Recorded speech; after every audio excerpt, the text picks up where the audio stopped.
ಸುಬ್ಬು ಹೊಲಿಯಾರ್ ಎಂದೇ ಪ್ರಖ್ಯಾತರಾಗಿರುವ ಎಚ್.ಕೆ. ಸುಬ್ಬಯ್ಯ ಅವರು ಜನಿಸಿದ್ದು 21 ಸೆಪ್ಟೆಂಬರ್ 1962ರಲ್ಲಿ ಸಕಲೇಶಪುರ ತಾಲೂಕಿನ ಹೆತ್ತೂರಿನಲ್ಲಿ. ಪ್ರಸ್ತುತ ಆಕಾಶವಾಣಿಯಲ್ಲಿ ಕಾರ್ಯಕ್ರಮ ನಿರ್ಮಾಪಕರಾಗಿರುವ ಇವರು ಡಿಪ್ಲೊಮಾ ಇನ್ ಡ್ರಾಮಾ ಪದವಿ, ನೀನಾಸಂ ಹೆಗ್ಗೋಡು ಇಲ್ಲಿ ರಂಗ ಶಿಕ್ಷಣ ಕಲಿತವರು. ಸೂಜಿ ಗಾತ್ರದ ಕೊಳವೆಯಿಂದ ಮನುಷ್ಯನೊಬ್ಬನ ಹಾಡು ಎಂಬ ಇವರ ಕೃತಿಗೆ ಡಾಕ್ಟರ್ ಜಿ.ಎಸ್.ಎಸ್. ಕಾವ್ಯ ಪ್ರಶಸ್ತಿ, ದಿನಕರ ದೇಸಾಯಿ ಪ್ರಶಸ್ತಿ, ಅತ್ತಿಮಬ್ಬೆ ಪ್ರತಿಷ್ಠಾನ ಪ್ರಶಸ್ತಿ, ಕರ್ನಾಟಕ ರಾಜ್ಯ ಸಾಹಿತ್ಯ ಅಕಾಡೆಮಿ ಪ್ರಶಸ್ತಿ, ಶ್ರೀಗಂಧದ ಹಾರ ಕಾವ್ಯ ಪ್ರಶಸ್ತಿ, ಅಮ್ಮ ಗೌರವ ಪ್ರಶಸ್ತಿ, ಮುಳ್ಳೂರು ನಾಗರಾಜ ಕಾವ್ಯ ಪ್ರಶಸ್ತಿ ಸೇರಿದಂತೆ ಹಲವಾರು ಪ್ರಶಸ್ತಿ ಪುರಸ್ಕಾರಗಳು ಸಂದಿವೆ. ಇವರ ಎರಡನೆಯ ಕಾವ್ಯ ಸಂಗ್ರಹ ಎಲ್ಲರ ಬೆರಳಲ್ಲೂ ಅಂಟಿಕೊಂಡ ದುಃಖವೇ ಕೃತಿಯು 2010ನೇ ಸಾಲಿನ ಮುದ್ದಣ್ಣ ಕಾವ್ಯ ಪ್ರಶಸ್ತಿಯನ್ನು ಪಡೆದುಕೊಂಡಿದೆ. 2013ನೇ ಸಾಲಿನಲ್ಲಿ ಬುದ್ಧ ಪ್ರಶಸ್ತಿ, ದಲಿತ ಸಿರಿ ಪ್ರಶಸ್ತಿ, ಕರ್ನಾಟಕ ರಾಜ್ಯ ಸಾಹಿತ್ಯ ಅಕಾಡೆಮಿ ಪುಸ್ತಕ ಬಹುಮಾನ ಸೇರಿದಂತೆ ಹಲವಾರು ಪುರಸ್ಕಾರಗಳು ಇವರಿಗೆ ಸಂದಿವೆ. ದನ ಕಾಯದವನು ಎಂಬ ಇವರ ಜೀವನ ಕಥನ ಕರಿಯ ಕಣಿಬಿಟ್ಟ ಎಂಬ ಕಲಾತ್ಮಕ ಚಲನಚಿತ್ರವಾಗಿ ಮೂಡಿಬಂದಿದೆ.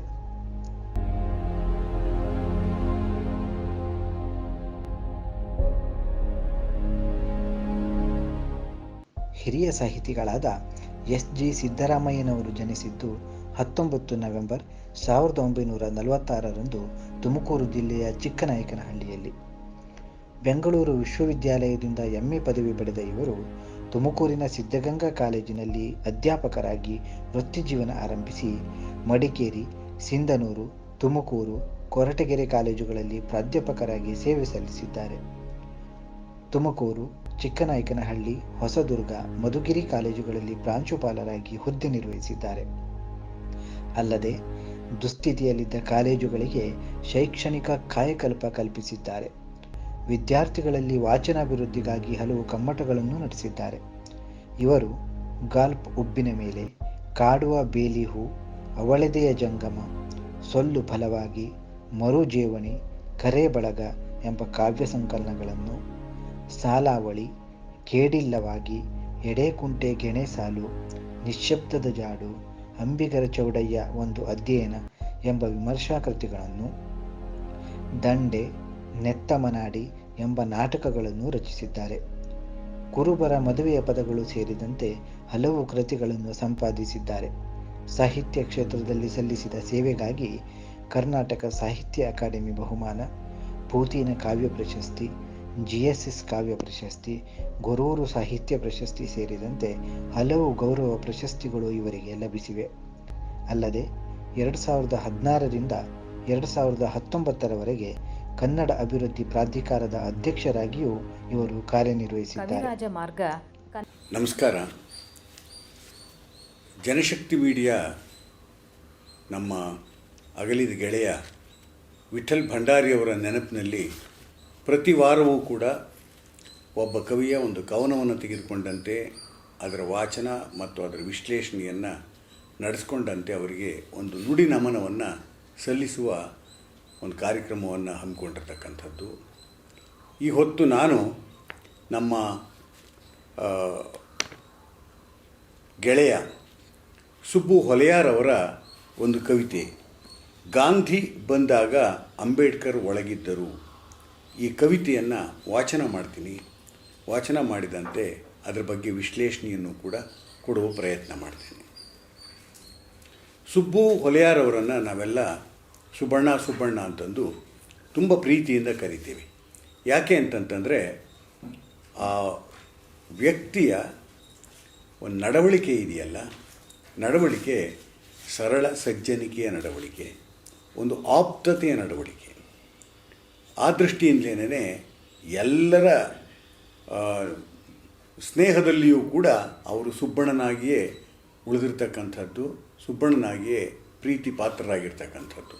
ಅಂಥ ಸುಬ್ಬಣ್ಣ ಈಗಾಗಲೇ ಸಾಕಷ್ಟು ಅವನ ಸಂಕಲನಗಳನ್ನು ಬರೆದಿದ್ದಾರೆ. ಇಲ್ಲಿ ಗಾಂಧಿ ಬಂದಾಗ ಅಂಬೇಡ್ಕರ್ ಒಳಗಿದ್ದರು, ಈ ಪದ್ಯ ಬಹಳ ವಿಶೇಷವಾದದ್ದು. ಕನ್ನಡದಲ್ಲಿ ಗಾಂಧೀಜಿಯವರ ಬಗ್ಗೆ, ಅಂಬೇಡ್ಕರ್ ಅವರ ಬಗ್ಗೆ ಸಾಕಷ್ಟು ಕವಿತೆಗಳು ಬಂದಿವೆ. ಪ್ರತ್ಯೇಕವಾಗಿ ಸಾಕಷ್ಟು ಕವಿತೆಗಳು ಬಂದಿವೆ. ನವೋದಯ ಕಾಲದಿಂದ ಹಿಡಿದು ಈ ಹೊತ್ತಿನ ಎಳೆಯ ಹುಡುಗರವರೆಗೆ ಸಾಕಷ್ಟು ಜನ ಕವಿಗಳು ಇವರನ್ನು ಕುರಿತು ಬರೆದಿದ್ದಾರೆ. ಅಂಬೇಡ್ಕರ್ ಅವರ ಬಗ್ಗೆಯೂ ಕೂಡ ಸಾಕಷ್ಟು ಬಂದಿವೆ. ಆದರೆ ಅಂಬೇಡ್ಕರ್ ಮತ್ತು ಗಾಂಧಿ ಇಬ್ಬರನ್ನೂ ಕೂಡ ಏಕತ್ರ ಒಳಕ್ಕೆ ತೆಗೆದುಕೊಂಡ ರೀತಿಯೊಳಗೆ ರಚಿತವಾಗಿರ್ತಕ್ಕಂಥ ಪದ್ಯಗಳು ಬಹಳ ಕಡಿಮೆಯೊಳಗೆ ತುಂಬ ಅಪರೂಪವಾದ ಒಂದು ಕವಿತೆ ಇದು, ಗಾಂಧಿ ಬಂದಾಗ ಅಂಬೇಡ್ಕರ್ ಒಳಗಿದ್ದರು ಅನ್ನೋದು. ಇಲ್ಲಿ ಬಹಳ ಮುಖ್ಯವಾಗಿ ನಾನು ಸುಬ್ಬಣ್ಣನ ಕಾವ್ಯದ ಬಗ್ಗೆ ನಾನು ಒಂದೆರಡು ಮಾತು ಹೇಳಬೇಕು. ಸುಬ್ಬಣ್ಣ ನಮ್ಮ ವಾರಿಗೆಯೊಳಗೆ ಕಿರಿಯ ಮಿತ್ರ. ನವ್ಯದ ಭರಾಟೆಯೊಳಗೆ ನಾವು ಕಾವ್ಯ ರಚನೆಯನ್ನು ಪ್ರಾರಂಭಿಸಿದರೆ ಸುಬ್ಬಣ್ಣ ಕಾವ್ಯ ರಚನೆ ಮಾಡುವ ಹೊತ್ತಿಗೆ ಬಂಡಾಯ ಸಂಘಟನೆ ಹೆಚ್ಚು ಪ್ರಬಲವಾಗಿತ್ತು, ದಲಿತ ಸಂಘರ್ಷ ಸಮಿತಿಯು ಕೂಡ ಹೆಚ್ಚು ಪ್ರಬಲವಾಗಿತ್ತು. ಅಷ್ಟೇ ಅಲ್ಲ, 70-80ರ ದಶಕ ಚಳುವಳಿಗಳ ದಶಕವಾಗಿತ್ತು.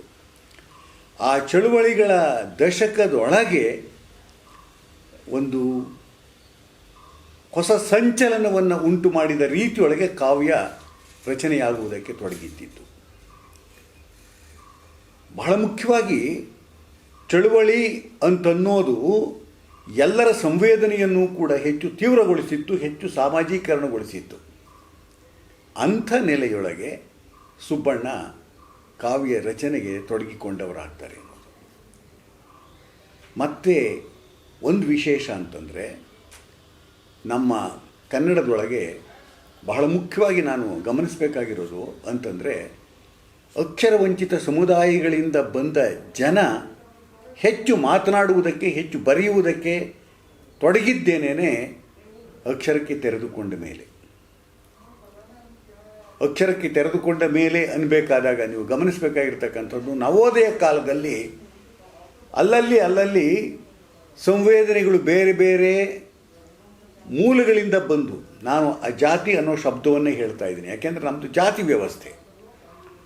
ಆ ಜಾತಿ ಮೂಲಗಳಿಂದ ಬಂದಿದ್ದಾವೆ ಸರಿ, ಆದರೆ ಪ್ರಗತಿಶೀಲ ನವ್ಯ ಅಲ್ಲಿಯೂ ಕೂಡ ಮೂಲೆ ಮುಡುಕಿನ ಕಳೆದು ಹೋದ ಸಮುದಾಯಗಳ ಮೂಲಗಳಿಂದ ಬಂದಂಥ ಮನಸ್ಸುಗಳು ಹೆಚ್ಚು ಅಲ್ಲಿ ಮಾತಾಡಲಿಲ್ಲ, ಅಲ್ಲಿ ಅವರ ಧ್ವನಿ ಕೇಳಿಸ್ಲಿಲ್ಲ. ಆದರೆ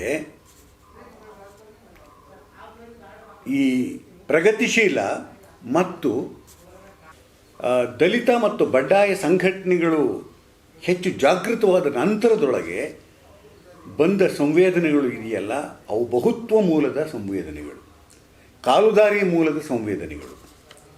ನಮ್ಮ ಕನ್ನಡ ಸಾಹಿತ್ಯ ಅಷ್ಟು ಸಮೃದ್ಧವಾಗಿ ಹಿಂದೆ ಎಂದೂ ಕೂಡ ಇಷ್ಟು ವ್ಯಾಪಕವಾದ ನೆಲೆಯೊಳಗಿನ ಸಂವೇದನೆಗಳನ್ನು ಒಳಗೊಂಡ ರೀತಿಯೊಳಗೆ ಮಾತನಾಡಿರಲಿಲ್ಲ. ಅದು ಬಹಳ ಮುಖ್ಯವಾದದ್ದು. ಅದರಲ್ಲಿಯೂ ಅಸ್ಪೃಶ್ಯ ಲೋಕದ ಒಂದು ಸಂವೇದನೆ ಇದೆಯಲ್ಲ, ಅನುಭವ ಇದೆಯಲ್ಲ, ದಟ್ಟವಾಗಿ ಮಾತನಾಡೋದಕ್ಕೆ ತೊಡಗಿದ್ದೇನೆ ಈ ಕಾಲಮಾನದಲ್ಲಿ. ಅದಕ್ಕೆ ಬಹಳ ಮುಖ್ಯವಾದ ಕಾರಣ ನೀವು ಗಮನಿಸಬೇಕಾಗಿರ್ತಕ್ಕಂಥದ್ದು, ಇಕ್ಕಿರ್ಲಾ ಒದಿರ್ಲಾ ಇವ್ರ ಚಮಡ ಎಬ್ಬರ್ಲಾ ಎನ್ನುವ ಸಿದ್ಧಲಿಂಗಯ್ಯನವರ ಹೊಲೆಮಾದಿಗರ ಹಾಡಿನ ಮೊದಲ ಸಂಕಲನದ ಆ ದನಿಯೇ ಕನ್ನಡದೊಳಗೆ ಒಂದು ರೋಮಾಂಚನ ಹುಟ್ಟಿಸಿದ ರೀತಿಯೊಳಗಿನ ಭಾಷಿಕ ಪ್ರಯೋಗವಾಗಿತ್ತು, ಸಂವೇದನಾ ಪ್ರಯೋಗವಾಗಿತ್ತು. ಅದಾದ ನಂತರ ಬಹಳಷ್ಟು ಜನ ಮಾತನಾಡೋದಕ್ಕೆ ತೊಡಗಿದರು. ಆದರೆ ಅವ್ಯಾವೂ ಕೂಡ ಪ್ರತಿಕ್ರಿಯಾತ್ಮಕವಾದ ರಚನೆಗಳಾಗಿ ಬರಲಿಲ್ಲ. ಪ್ರತಿಮಾತ್ಮಕವಾಗಿ ಮಾತನಾಡುವುದಕ್ಕೆ ತೊಡಗಿದ್ದು ಬಹಳ ವಿಶೇಷವಾದ್ದು. ಯಾಕೆಂದರೆ ಕಾವ್ಯಕ್ಕೆ ಪ್ರತಿಕ್ರಿಯಾ ಗುಣವೂ ಇರುತ್ತೆ, ಪ್ರತಿಮಾ ಗುಣವೂ ಇರುತ್ತೆ. ಪ್ರತಿಕ್ರಿಯಾ ಗುಣ ಕಾಲಿಕವಾಗುತ್ತೆ, ಪ್ರತಿಮಾ ಗುಣ ಸಾರ್ವಕಾಲಿಕವಾಗುತ್ತೆ. ಈ ಹಿನ್ನೆಲೆಯೊಳಗೆ ನಾವು ನೋಡಬೇಕಾಗಿರ್ತಕ್ಕಂಥದ್ದು. ನಮ್ಮ ದಲಿತ ಸಂಘರ್ಷ ಸಮಿತಿಯ ಚಳುವಳಿಯ ಒಂದು ರೀತಿಯಲ್ಲಿ ಒಡಲ ಗರ್ಭದಿಂದ ಮೂಡಿದಂಥ ಹಲವು ಕುಡಿಗಳು, ಅದರಲ್ಲಿ ನಮ್ಮ ಸುಬ್ಬು ಹೊಲೆಯಾರ್ ಕೂಡ ಒಬ್ಬರು, ನಮ್ಮ ಸುಬ್ಬಣ್ಣ ಕೂಡ ಒಬ್ಬರು. ಅವರ ಕಾವ್ಯದ ಬೆರಗೆ ವಿಶೇಷವಾಗಿರ್ತಕ್ಕಂಥದ್ದು. ಕಾರಣ ಇಷ್ಟೇನೆ, ಅವರ ಸಮಕಾಲೀನರ ರಚನೆಗಳನ್ನು ನೋಡಿದಾಗ ಅವರೆಲ್ಲರಿಗಿಂತ ಭಿನ್ನವಾಗಿ ಹೆಚ್ಚು ಗದ್ಯಾತ್ಮಕ, ಆದರೆ ಆ ಗದ್ಯಾತ್ಮಕತೆಯ ಒಳಗೂ ಕೂಡ ಒಂದು ಸ್ವಭಾವೋಕ್ತಿ ಸಹಜವಾದ ಒಂದು ಗುಣ ವಿಶೇಷತೆ ಇವರ ರಚನೆಯಲ್ಲಿ ಕಾಣಿಸುತ್ತೆ. ಒಂದು ಪದ್ಯಗಂಧಿ ಗದ್ಯದೊಳಗೆ ಒಂದು ಬೆಡಗು ಇರುತ್ತಲ್ಲ, ಒಂದು ಬೆರಗು ಇರುತ್ತಲ್ಲ, ಒಂದು ಧ್ವನಿ ವಿನ್ಯಾಸ ಇರುತ್ತಲ್ಲ, ಅದು ಸುಬ್ಬಣ್ಣನವರಲ್ಲಿ ವಿಶೇಷವಾಗಿ ಕಾಣಿಸ್ತಕ್ಕಂಥದ್ದು. ಈ ಪದ್ಯವನ್ನೇ ನೋಡಿದಾಗ ಗಾಂಧಿ ಬಂದಾಗ ಅಂಬೇಡ್ಕರ್ ಒಳಗಿದ್ದರು. ಇಲ್ಲಿ ಬಹಳ ಮುಖ್ಯವಾಗಿ ನಾನು ಈ ಪದ್ಯವನ್ನು ವಾಚಿಸೋದಕ್ಕೆ ಮುಂಚೆ ಗಾಂಧಿ ಮತ್ತು ಅಂಬೇಡ್ಕರ್ ಬಗ್ಗೆ ಹೇಳಬೇಕು. ನಮ್ಮಲ್ಲಿ ಅಂಬೇಡ್ಕರ್ ಅವರನ್ನು ಓದುವುದಕ್ಕೆ ತೊಡಗಿದ್ದೇನೆ ಈ 10-15 ವರ್ಷಗಳ ನಂತರದೊಳಗೆ. ಅದಕ್ಕೂ ಪೂರ್ವದಲ್ಲಿ ಬಹಳ ಅಂಬೇಡ್ಕರ್ ಅವರನ್ನು ಓದುವವರ ಸಂಖ್ಯೆ ನಮ್ಮ ಕನ್ನಡದ ಮಿತಿಯೊಳಗೆ ಬಹಳ ಕಡಿಮೆ ಇತ್ತು. ಆನಂತರದೊಳಗೆ ವ್ಯಾಪಕವಾಗಿ ಅವರನ್ನು ಓದುವುದಕ್ಕೆ, ಅವರ ಬರಹಗಳನ್ನು ಓದುವುದಕ್ಕೆ ತೊಡಗಿರ್ತಕ್ಕಂಥದ್ದು. ಗಾಂಧೀಜಿದ ಹಾಗಾಗಲಿಲ್ಲ. ಅಷ್ಟೇ ಅಲ್ಲ, ಗಾಂಧಿ ಮತ್ತು ಅಂಬೇಡ್ಕರ್ ಅವರನ್ನು ಜಸ್ಟ್ ಅಪೋಸ್ ಅನ್ನುವ ರೀತಿಯ ಒಳಗೆ ಇಟ್ಟು ನೋಡಿದವರೇ ಜಾಸ್ತಿ. ಆದರೆ ಒಂದು ಸ್ವಾತಂತ್ರ್ಯ ಚಳುವಳಿಯ ಸಂದರ್ಭದ ಒಳಗೆ ಗಾಂಧಿಯವರ ಹೋರಾಟದ ಸ್ವರೂಪ, ಅಂಬೇಡ್ಕರ್ ಅವರ ಹೋರಾಟದ ಸ್ವರೂಪ, ಇವೆರಡನ್ನೂ ಕೂಡ ನಾವು ಭಿನ್ನವಾಗಿ ನೋಡೋದಲ್ಲ, ಅವೆರಡನ್ನೂ ಕೂಡ ಒಂದು ಸಂಲಗ್ನ ಭಾವದೊಳಗೆ ಸಮಗ್ರತೆಯ ದೃಷ್ಟಿಕೋನದಲ್ಲಿ ಗ್ರಹಿಸಬೇಕಾಗಿರ್ತಕ್ಕಂಥ ಅಗತ್ಯವಿದೆ. ಬಹಳಷ್ಟು ಜನ ದಲಿತ ಹೋರಾಟಗಾರರು ಗಾಂಧಿಯನ್ನು ಹೊರಚ್ಚಿನಲ್ಲಿ ಇಟ್ಟೇ ನೋಡ್ತಕ್ಕಂಥವ್ರಾಗ್ತಾರೆ. ಗಾಂಧಿ ಮತ್ತು ಅಂಬೇಡ್ಕರ್ ಅವರ ಜಗಳ ಅನ್ನೋದನ್ನು ನಾನು ಇಲ್ಲಿ ಹೇಳಬೇಕಾದಾಗ ತಾತ್ವಿಕ ಜಗಳಗಳನ್ನು ಬೇರೆ ಬೇರೆ ರೀತಿಯಲ್ಲಿ ಗ್ರಹಿಸಿದಂತೆ ತಪ್ಪು ವ್ಯಾಖ್ಯಾನಿಸಿಕೊಂಡಿರೋದೇ ಹೆಚ್ಚು. ಆದರೆ ಕೆಲವರಾದರೂ ಕೂಡ ಅವರಿಬ್ಬರ ವಾಗ್ವಾದಗಳನ್ನು ಆರೋಗ್ಯಕರ ದೃಷ್ಟಿಯಲ್ಲಿ ಸ್ವೀಕರಿಸಿದಂತೆ ಅವುಗಳನ್ನು ವ್ಯಾಖ್ಯಾನಿಸಿ ಎಳೆಯ ಪೀಳಿಗೆಗೆ ದಾಟಿಸುವ ಕೆಲಸವನ್ನು ಮಾಡಿರ್ತಕ್ಕಂಥದ್ದು ಬಹಳ ಮುಖ್ಯವಾದ್ದು ಅಂತ ಅಂದ್ಕೊಂಡಿದ್ದೇನೆ. ಈ ಹಿನ್ನೆಲೆಯಲ್ಲಿ ಸುಬ್ಬಣ್ಣ ಗಾಂಧಿ ಮತ್ತು ಅಂಬೇಡ್ಕರ್ ಅವರನ್ನು ವೈರುಧ್ಯದ ಅಂಶಗಳಾಗಿ ನೋಡಿಲ್ಲ, ವೈರುಧ್ಯದ ಮುಖಗಳಾಗಿ ನೋಡಿಲ್ಲ. ಅವರಿಬ್ಬರನ್ನೂ ಕೂಡ ಒಂದು ಚಳುವಳಿಯ ಗರ್ಭದೊಳಗಿನ ಎರಡು ಸಂವೇದನೆಗಳಾಗಿ ನೋಡುವ ಪ್ರಯತ್ನವನ್ನು ಮಾಡಿದ್ದಾರೆ. ಇಬ್ಬರ ತಾತ್ವಿಕ ಸಂಘರ್ಷವೂ ಕೂಡ ಬಹಳ ಅಗತ್ಯ ನಮ್ಮ ದೇಶದೊಳಗೆ. ಆದರೆ ಆ ತಾತ್ವಿಕ ಸಂಘರ್ಷದ ಒಳಗೆ ಇದ್ದದ್ದೇನು ಅಂದರೆ ಒಂದು ಒಳಬಂಡಾಯ, ಇನ್ನೊಂದು ಹೊರ ಹೋರಾಟ. ಒಳಬಂಡಾಯ ಅಂಬೇಡ್ಕರ್ ಅವರದಾದರೆ ಗಾಂಧೀಜಿಯವರದು ವ್ಯಾಪಕವಾಗಿ ದೇಶದ ಪಾರತಂತ್ರ್ಯವನ್ನು ಹೊಡೆದೋಡಿಸುವಂಥ ಹೋರಾಟ. ಆದರೆ ದೇಶದೊಳಗೇನೇ ಸ್ವಾತಂತ್ರ್ಯ ಹರಣಗೊಂಡ ರೀತಿಯೊಳಗೆ ಬದುಕುತ್ತಿದ್ದ ಸಮುದಾಯಗಳೆಲ್ಲವುಗಳ ಸಂಕಟದ ಪರವಾಗಿ ದನಿ ಎತ್ತಿದ್ದವರು ಅಂಬೇಡ್ಕರ್ ಅವರು. ಆನಂತರದಲ್ಲಿ ಇದನ್ನೆಲ್ಲ ಚೆನ್ನಾಗಿ ಗ್ರಹಿಸಿದಂಥ ವಿದ್ಯಾವಂತರುಗಳು ಬಂದ ನಂತರದೊಳಗೆ ಇವುಗಳ ಸೂಕ್ಷ್ಮಗಳನ್ನು ಒಂದು ರೀತಿ ಆರೋಗ್ಯಕರವಾದ ರೀತಿಯೊಳಗೆ ವ್ಯಾಖ್ಯಾನಿಸುವ ಕಾರ್ಯವನ್ನು ಮಾಡಿರ್ತಕ್ಕಂಥವರಾಗಿದ್ದಾರೆ. ಇಂಥ ಆರೋಗ್ಯಕರ ಚಿಂತನೆಯ ನೆಲೆಯ ಒಳಗೆ ಇಲ್ಲಿ ಅಂಬೇಡ್ಕರ್ ಮತ್ತು ಗಾಂಧಿಯನ್ನು ಮುಖಾಮುಖಿಯಾಗಿಸಿರ್ತಕ್ಕಂಥ ಒಂದು ಸಂವೇದನಾಶೀಲ ಕವಿತೆ ಈ ಪದ್ಯವನ್ನು ಮೊದಲಿಗೆ ವಾಚಿಸ್ತೇನೆ. ಕವಿತೆಯನ್ನು ಇವತ್ತು ಬೆಳಗ್ಗೆ ಗಾಂಧಿಗಿಂತ ಮುಂಚೆ ಏಳಬೇಕೆಂದಿದ್ದು ಎದ್ದು ನೋಡಿದರೆ ಅವರು ಮಲಗೇ ಇರಲಿಲ್ಲ, ನಿದ್ರೆಯನ್ನು ಮರೆತ ಹಾಗೆ ನಿಂತಿದ್ದರು. ಇವತ್ತು ಬೆಳಗ್ಗೆ ಗಾಂಧಿಗಿಂತ ಮುಂಚೆ ಏಳಬೇಕೆಂದು ಎದ್ದು ನೋಡಿದರೆ ಅವರು ಮಲಗೇ ಇರಲಿಲ್ಲ, ನಿದ್ರೆಯನ್ನು ಮರೆತ ಹಾಗೆ ನಿಂತಿದ್ದರು. ಗಾಂಧಿ ಎಲ್ಲರಿಗಿಂತ ನನಗೆ ಗೊತ್ತು ನೋಡಿ, ನಾನು ಅವರ ಕಾಲುಗಳಲ್ಲೇ ನಿಂತಿದ್ದೇನೆ. ನಡೆದಾಡುತ್ತಿದ್ದೇನೆ ಕೂಡ. ಯಾವತ್ತೋ ಕರೆದಿದ್ದೆ ಗಾಂಧಿಯನ್ನು ಮನೆಗೆ. ಬಂದರೂ ಕೂಡ ಅನಿರೀಕ್ಷಿತವಾಗಿ ಬಂದವರೇ ಎದುರಿಗಿದ್ದ ಅಂಬೇಡ್ಕರ್ ಫೋಟೋ ನೋಡಿ, ಯಾವಾಗ ಬಂದಿದ್ರು ಬಾಬಾ ಸಾಹೇಬರು? ಕರ್ಮಚಂದ್ರ ಪ್ರಶ್ನೆ. ಈಗಾಗಲೇ ಒಳಗಿದ್ದಾರೆ ಎಂದೆ. ಬೆನ್ನು ತಟ್ಟಿದ ಗಾಂಧಿ, ನೀನು ಸರ್ವೋದಯದ ಕಾರ್ಯಕರ್ತ ಅಂದರು. ಹೌದು, ನಾನು ದಾಸಂಸ ಕಾರ್ಯಕರ್ತನೆಂದೆ. ಹೊರಡಲು ಅನುವಾದಾಗ ಗಾಂಧಿ, ನನ್ನ ಪ್ರೀತಿಯ ಸಲುವಾಗಿ ಊರುಗೋಲು ಕೊಡಲು ನಿಂತೆ. ಹೊರಡಲು ಅನುವಾದಾಗ ಗಾಂಧಿ, ನನ್ನ ಪ್ರೀತಿಯ ಸಲುವಾಗಿ ಊರುಗೋಲು ಕೊಡಲು ನಿಂತೆ. ಅಗಲಬಾಯಿಯ ಮೋಹನದಾಸರು ಪುಟ್ಟದಾಗಿ ನಕ್ಕು, ಇನ್ನೊಮ್ಮೆ ಬಂದಾಗ ಕೊಡುವೆಯಂತೆ. ಹೇಳಿ ಹೋದವರು ಬಂದಿಲ್ಲ ಇನ್ನೂ. ಕಾಯುತ್ತಿದ್ದೇನೆ ಕೋಲಿನ ಹಾಗೆ. ಗಾಂಧಿ ಅಂಬೇಡ್ಕರ್ ನಡುವಿನ ಚರ್ಚೆ ಪ್ರತಿಮೆಯಾಗಿ ನಿಂತಿಲ್ಲ. ಗಾಂಧಿ ಅಂಬೇಡ್ಕರ್ ನಡುವಿನ ಚರ್ಚೆ ಪ್ರತಿಮೆಯಾಗಿ ನಿಂತಿಲ್ಲ. ಸುರಿಯುತ್ತಿದೆ ಮಳೆಯ ಹಾಗೆ. ಒಬ್ಬರು ಮೋಡದ ಹಾಗೆ, ಇನ್ನೊಬ್ಬರು ನೆಲದ ಹಾಗೆ. ಒಬ್ಬರು ಮೋಡದ ಹಾಗೆ, ಇನ್ನೊಬ್ಬರು ನೆಲದ ಹಾಗೆ. ಒಬ್ಬರಿಗೊಬ್ಬರು ಬೆಳೆದವರು.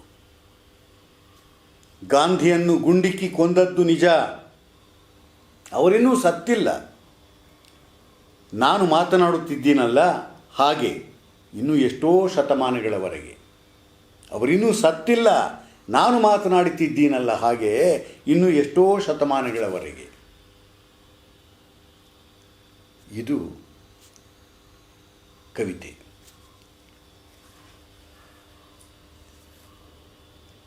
ಗಾಂಧಿ ಅಂಬೇಡ್ಕರ್ ಸಾಯೋದಿಲ್ಲ. ಅವರು ಯಾವತ್ತಿಗೂ ಕೂಡ ಬದುಕಿರ್ತಾರೆ. ಆ ತರಹದ ಬದುಕನ್ನು ಬಾಳಿದವರು ತಮ್ಮ ಬದುಕಿನ ಬಾಳುವಿಕೆಯ ಮುಖೇಣವಾಗಿಯೇ ಈ ಜಗತ್ತು ಇರುವವರೆಗೂ ಕೂಡ ಸಂವೇದನಾಶೀಲ ಮನಸ್ಸುಗಳಿಗೆ, ಚಿಂತನಾಶೀಲ ಮನಸ್ಸುಗಳಿಗೆ ಒಂದು ಆದರ್ಶವಾಗಿ, ಒಂದು ಮಾದರಿಯಾಗಿ, ಒಂದು ಚೋದನೆಯಾಗಿ, ಪ್ರೇರಣೆಯಾಗಿ ಬದುಕಿರ್ತಕ್ಕಂಥವರಾಗ್ತಾರೆ.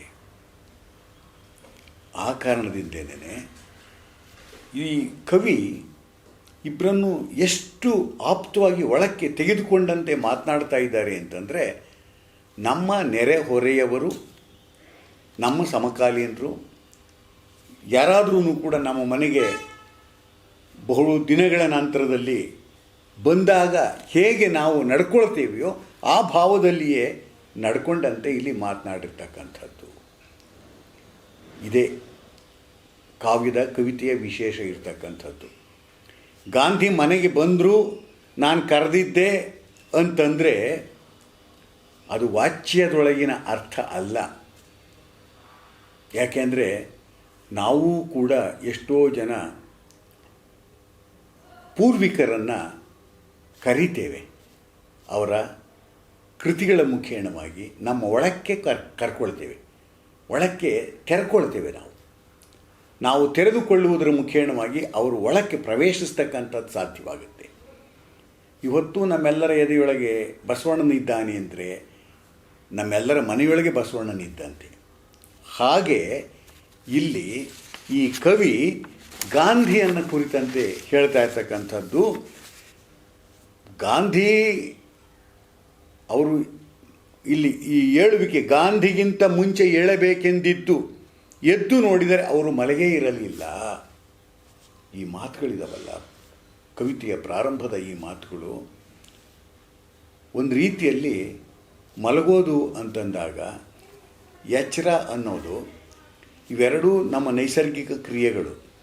ಆದರೆ ಕವಿತೆಯ ಸಂದರ್ಭದ ಒಳಗೆ ಮಲಗುವುದು ಅಂದಾಗ ಮರೆತು ಮಲಗೋದು, ಬರೀ ವಿಶ್ರಾಂತಿಗೆ ಹೋಗೋದಲ್ಲ, ಮರೆತು ಮಲಗೋದು, ಜಡತ್ವಕ್ಕೆ ಹೋಗೋದು. ಆದರೆ ಅವರಿಗಿಂತ ಮುಂಚೆ ಹೇಳಬೇಕು ಅಂತ ಅಂದ್ಕೊಂಡಿದ್ದೆ, ಆದರೆ ನೋಡಿದರೆ ಅವರು ಮಲಗಿರಲೇ ಇಲ್ಲ, ನಿದ್ರೆಯನ್ನು ಮರೆತ ಹಾಗೆ ನಿಂತಿದ್ದರು. ಇಡೀ ಗಾಂಧೀಜಿಯ ವ್ಯಕ್ತಿತ್ವ, ಈ ಬದುಕಿನ, ಈ ದೇಶದ ಸರ್ವತೋಮುಖ ಏಳಿಗೆಯನ್ನು ಕುರಿತು ಎಷ್ಟು ಜಾಗೃತವಾಗಿ ನಿರಂತರ ಜಾಗೃತ ಸ್ಥಿತಿಯೊಳಗೆ ಚಿಂತನಶೀಲವಾಗಿತ್ತು ಅನ್ನೋದರ ಗುರುತು ಇದು. ಆ ಮನಸ್ಸು ಯಾಕೆ ಅಂತಂತಂದರೆ, ಹೇಳ್ತಾನೆ ಕವಿಯ ಮುಂದೆ, ಗಾಂಧಿ ಎಲ್ಲರಿಗಿಂತ ನನಗೆ ಗೊತ್ತು ನೋಡಿ, ನಾನು ಅವರ ಕಾಲುಗಳಲ್ಲೇ ನಿಂತಿದ್ದೇನೆ, ನಡೆದಾಡುತ್ತಿದ್ದೇನೆ ಕೂಡ.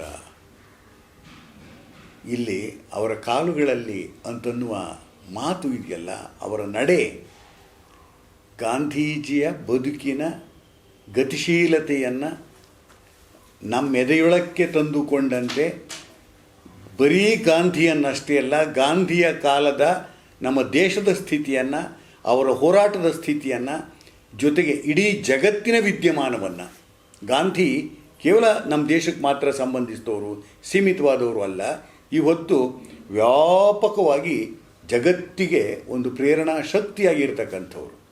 ಆಂಗ್ ಸ್ಯಾನ್ ಸೂಕಿಯಿಂದ ಹಿಡಿದು ಮಾರ್ಟಿನ್ ಲ್ಯೂಥರ್ ಕಿಂಗನ್ನು ಒಳಗೊಂಡಂತೆ ಎಂಥೆಂಥವರು ಇವರಿಂದ ಪ್ರಚೋದನೆ ಪಡ್ಕೊಂಡಿದ್ದಾರೆ. ದೊಡ್ಡ ದೊಡ್ಡ ಹೋರಾಟಗಾರರು, ಅಹಿಂಸಾತ್ಮಕವಾದ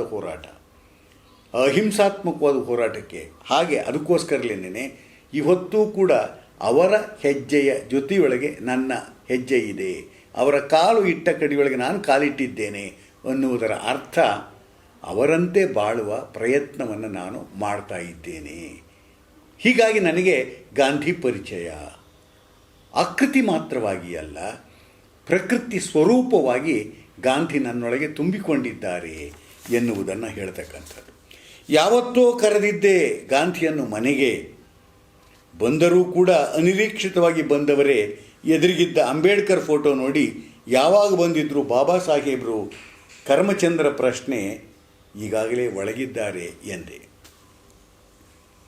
ಇದು ಇದೆಯಲ್ಲ, ಈ ಕವಿ ಗಾಂಧಿಯ ವಿಚಾರಗಳನ್ನು, ಗಾಂಧಿಯ ಚಿಂತನೆಯನ್ನು ತನ್ನೊಳಕ್ಕೆ ತೆಗೆದುಕೊಳ್ಳುವ ಮುಂಚೆ ಅವರು ಸಹಜವಾಗಿ ಅಂಬೇಡ್ಕರ್ ಚಿಂತನೆಯನ್ನು, ಅಂಬೇಡ್ಕರ್ ಹೋರಾಟವನ್ನು ಅವರು ಅಧ್ಯಯನ ಮಾಡಿದ್ದಾರೆ, ಒಳಕ್ಕೆ ತೆಗೆದುಕೊಂಡಿದ್ದಾರೆ. ಮನೆಯವರು ಅವರು. ಹೀಗಾಗಿ ಅವರು ಒಳಕ್ಕೆ ತೆಗೆದುಕೊಂಡದ್ದು ಬಂದದ್ದು ಕೂಡ ಸಹಜವಾಗಿರ್ತಕ್ಕಂಥದ್ದೇನೆ. ಆದರೆ ಇಲ್ಲಿ ಕವಿ ಗಾಂಧಿಯ ಮುಖೇಣವಾಗಿ ಅಂಬೇಡ್ಕರ್ ಅವರನ್ನು ಕಾಣುವ ಪ್ರಯತ್ನ, ಕಾಣಿಸುವ ಪ್ರಯತ್ನ. ಆ ದೃಷ್ಟಿಯಿಂದಲೇ ಗಾಂಧಿ ಕೇಳ್ತಾರೆ, ಅಂಬೇಡ್ಕರ್ ಯಾವಾಗ ಬಂದಿದ್ದರು ಬಾಬಾ ಸಾಹೇಬರು? ಕವಿ ಹೇಳ್ತಾನೆ, ಅವರು ಹೋಗೇ ಇಲ್ಲ, ಒಳಗೇ ಇದ್ದಾರೆ. ಯಾಕೆಂದರೆ ಅವ್ರ ಮನೆಯವರು. ಅರ್ಥಾತ್ ಅಂಬೇಡ್ಕರ್ ಅವರ ಸಂವೇದನಾಶೀಲತೆ, ಅವರ ಸಂಕಟ, ಅವರ ನೋವು ಕವಿಯ ನೋವು ಕೂಡ. ನಾವು ಎಷ್ಟೇ ವರ್ಣಮೂಲದ ವ್ಯತ್ಯಾಸಗಳನ್ನು ಕುರಿತಂತೆ ನಿತ್ಯಾತ್ಮಕವಾಗಿ ಮಾತನಾಡ್ತಕ್ಕಂಥವರಿಗೆ ನಾನು ಹೇಳ್ತಕ್ಕಂಥದ್ದು, ಇವತ್ತಿಗೂ ಕೂಡ ವರ್ಣ ಜೀವಂತವಾಗಿದೆ. ಇವತ್ತಿಗೂ ಕೂಡ ನಮ್ಮ ಹುಟ್ಟಿನ ಮೂಲದ ರೋಗಗಳು, ಈ ನಮ್ಮ ಸಮಾಜದೊಳಗಿರ್ತಕ್ಕಂಥ ಅಸಮಾನತೆಗಳು, ಅನ್ಯಾಯಗಳು ನಮ್ಮ ಸಂವೇದನಾಶೀಲತೆಯನ್ನು ಅನನ್ಯಗೊಳಿಸಿರ್ತಕ್ಕಂಥವುಗಳಾಗಿದ್ದಾವೆ. ಕಾರಣ ಅಂಥ ನೋವುಗಳಿರ್ತವೆ. ಇಲ್ಲಿಯೂ ಕೂಡ ಆ ನೋವಿನ ನೆಲೆಯೊಳಗೆ ಅಂಬೇಡ್ಕರ್ ಒಳಗೇ ಇರುವುದನ್ನು ಕುರಿತಂತೆ ಕವಿ ಹೇಳ್ತಾ ಇರ್ತಕ್ಕಂಥದ್ದು.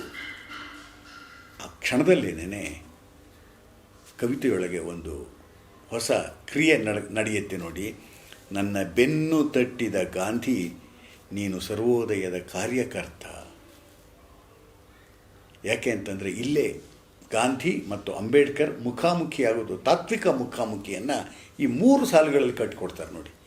ಗಾಂಧಿ ಹೇಳ್ತಾರೆ, ಅಂಬೇಡ್ಕರ್ ಒಳಗಿದ್ದಾನೆ ಅಂತ ಕವಿ ಹೇಳಿದಾಗ ಗಾಂಧಿ ಹೇಳೋದು ಬೆನ್ನು ತಟ್ತಾ, ನೀನು ಸರ್ವೋದಯದ ಕಾರ್ಯಕರ್ತ. ಥಟ್ಟನೆ ಕವಿ ಹೇಳೋದು, ಹೌದು, ನಾನು ದಾಸಂಸ ಕಾರ್ಯಕರ್ತನೆಂದೆ. ಇಲ್ಲಿ ಗಾಂಧಿಯ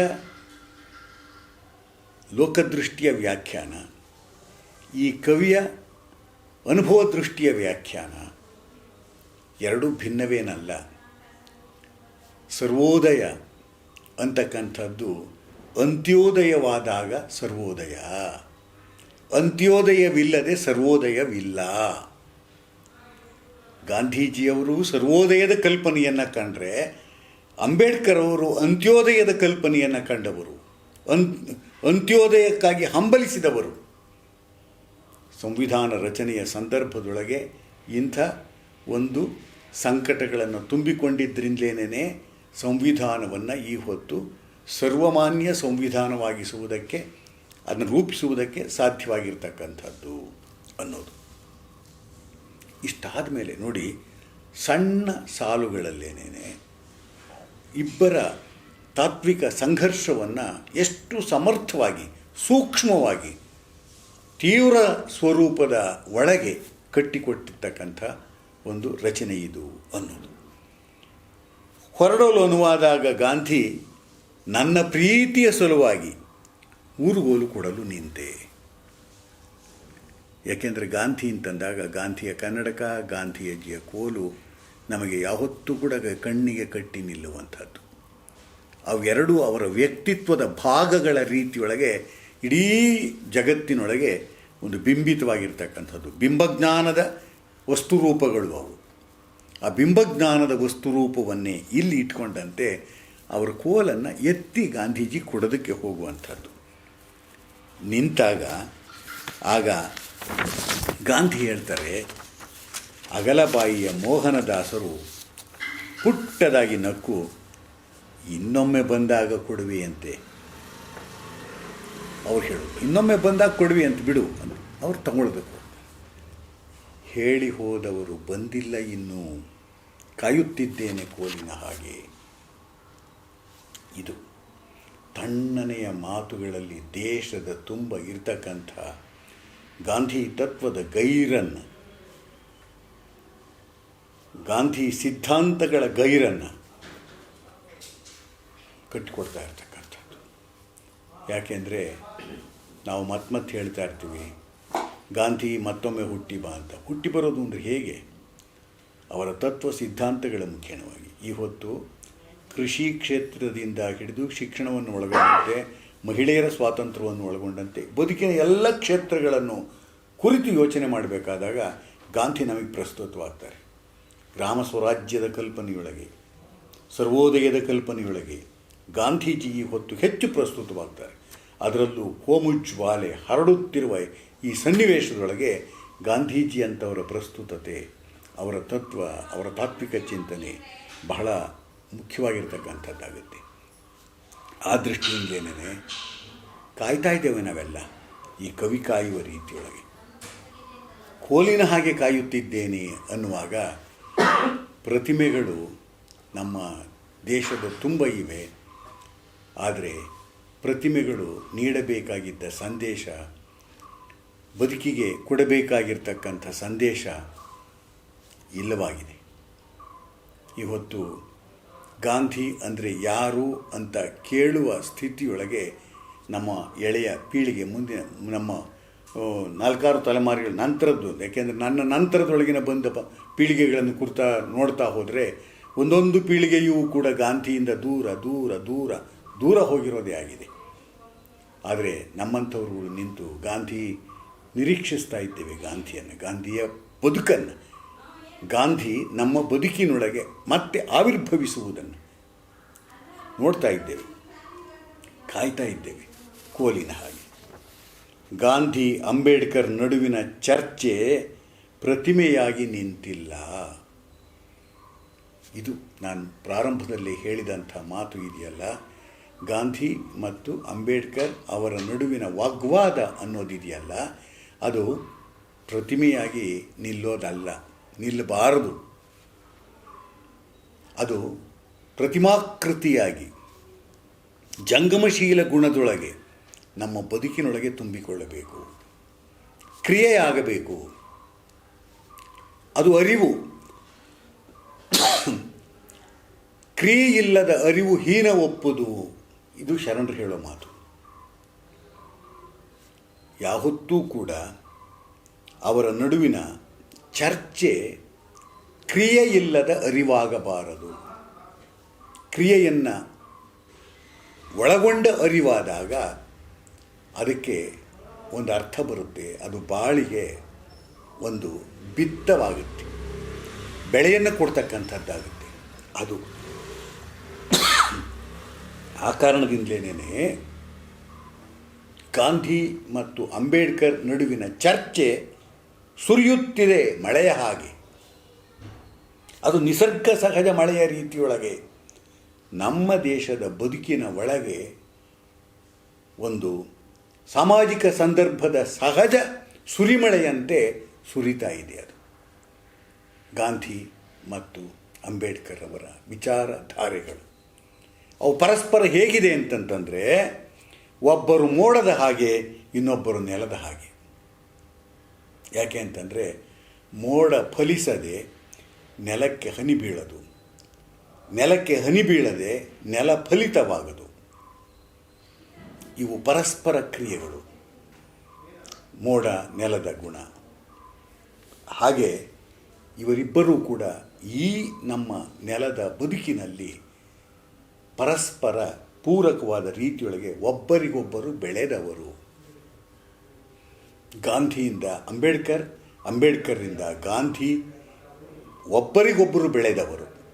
ಇವತ್ತು ನಾವು ಗಾಂಧಿ ಮತ್ತು ಅಂಬೇಡ್ಕರ್ ಅವರನ್ನು ಹೇಗೆ ಸ್ವೀಕರಿಸಬೇಕು ಎನ್ನುವ ಅಂಶವನ್ನು ಒಂದು ರೂಪಕದ ರೀತಿಯೊಳಗೆ, ಮಳೆಯ ತತ್ವದ ರೂಪಕದ ರೀತಿಯ ಒಳಗೆ ಸುಬ್ಬಣ್ಣ ತುಂಬ ಸೊಗಸಾಗಿ ಹೇಳ್ತಾ ಇದ್ದಾರೆ. ಕೊನೆಯಲ್ಲಿ 4 ಸಾಲುಗಳು ಮನ ಕಲಕುವ ರೀತಿಯೊಳಗಿರ್ತಕ್ಕಂಥ ಸಾಲುಗಳು. ಗಾಂಧಿಯನ್ನು ಗುಂಡಿಕ್ಕಿ ಕೊಂದಿದ್ದು ನಿಜ. ಏಕೆಂದರೆ ಕೋಮುವಾದಿ ಮನಸ್ಸು ಗಾಂಧಿಯನ್ನು ಸಹಿಸಲಿಲ್ಲ. ಇವತ್ತು ಅದೇ ಕೋಮುವಾದಿ ಮನಸ್ಸುಗಳು ದೇಶದಲ್ಲಿ ವಿಜೃಂಭಿಸುತ್ತಿರುವಾಗ ಕೊಂದವನಿಗೆ ದೇವಸ್ಥಾನ ಕಟ್ಟಿಸ್ತಾರೆ, ಕೊಂದವನನ್ನು ಕೊಂಡಾಡ್ತಾ ಇದ್ದಾರೆ. ಇದು ದೇಶದ ದುರ್ಗತಿ, ಇದು ದೇಶದ ದುರಂತ. ಇಡೀ ಕವಿತೆಯ ಒಳಗೆ ಈ ಕೊಂದವನ ಪರವಾಗಿ ಹಾಡಿ ಹೊಗಳುವವರ ಆರ್ಭಟವನ್ನು ನೋಡಿ, ವಿಜೃಂಭಣೆಯನ್ನು ನೋಡಿ ನೋವು ಇದೆ. ಆದ್ದರಿಂದ ನಿರೀಕ್ಷೆಯೂ ಇದೆ. ಆ ನಿರೀಕ್ಷೆ ಎಂಥದ್ದು ಅಂತಂದರೆ, ಅವರು ಇನ್ನೂ ಸತ್ತಿಲ್ಲ. ಯಾಕೆ ಅಂತಂದರೆ ಇವೆಲ್ಲ ತಾತ್ಕಾಲಿಕ, ಬದುಕು ನಿರಂತರವಾಗಿರ್ತಕ್ಕಂಥದ್ದು. ಆ ನಿರಂತರತೆಯ ಒಳಗೆ ಈ ಕಲ್ಮಶವನ್ನು ತೊಳೆಯುವ ರೀತಿಯೊಳಗೆ ಗಾಂಧಿ ಮತ್ತು ಅಂಬೇಡ್ಕರ್ ಅವರ ಸಂಲಗ್ನದ ಧಾರೆ ಸುರಿದೇ ಸುರಿಯುತ್ತೆ. ಜನ ಎಚ್ಚೆತ್ಕೊಳ್ತಾರೆ. ಎಚ್ಚೆತ್ಕೊಂಡಂತೆ ಬದುಕು ಹಸನಾಗುತ್ತೆ. ನಾನು ಮಾತನಾಡುತ್ತಿದ್ದೀನಲ್ಲ ಹಾಗೆ ಇನ್ನು ಎಷ್ಟೋ ಶತಮಾನಗಳವರೆಗೆ. ಹೀಗೆ ಆಶಾದಾಯಕ ನಿರೀಕ್ಷೆಯನ್ನು ಇಟ್ಟುಕೊಂಡ ರೀತಿಯೊಳಗೆ ಕವಿತೆ ಮುಕ್ತಾಯವಾಗುತ್ತೆ. ಇಡೀ ಕವಿತೆಯ ಒಳಗೆ ಮನೆಯೊಳಗೆ ಮನೆಯೊಡೆಯನಿದ್ದಾನೋ ಇಲ್ಲವೋ ಎನ್ನುವ ಬಸವಣ್ಣನ ಮಾತಿನ ರೀತಿಯ ಒಳಗೆ ಮನೆ ಎನ್ನುವುದನ್ನು ಮನಸ್ಸು ಎಂದು ಪರಿಭಾವಿಸುತ್ತಾ ಮನಸ್ಸಿನೊಳಗೆ ಅವರಿಬ್ಬರೂ ಕೂಡ ಹೇಗೆ ಬಂದರು, ನಮ್ಮ ಹೊರಗಿನ ಜಗತ್ತಿನೊಳಗೆ ಅವರಿಬ್ಬರೂ ಕೂಡ ಏನಾದರು ಎನ್ನುವುದನ್ನು ಕುರಿತಂತೆ ತುಂಬ ಸೂಕ್ಷ್ಮವಾಗಿ ಇಲ್ಲಿ ಸಂವೇದಿಸಿದಂತೆ ಸುಬ್ಬಣ್ಣ ಈ ಕವಿತೆಯನ್ನು ಕಟ್ಟಿಕೊಟ್ಟಿದ್ದಾರೆ. ಕವಿತೆ ಗದ್ಯಾತ್ಮಕವಾಗಿ ಇದ್ದರೂ ಕೂಡ ಪದ್ಯಗಂಧಿ ಗುಣದಿಂದ ಕೂಡಿರ್ತಕ್ಕಂಥದ್ದು. ಸ್ವಭಾವೋಕ್ತಿಯ ರೀತಿಯಲ್ಲಿ ಇದ್ದರೂ ಕೂಡ ಧ್ವನಿವಿಸ್ತಾರತೆಯ ಪದಮೈತ್ರಿಯ ಒಳಗೆ ಕಟ್ಟಿರ್ತಕ್ಕಂಥ ಕವಿತೆ.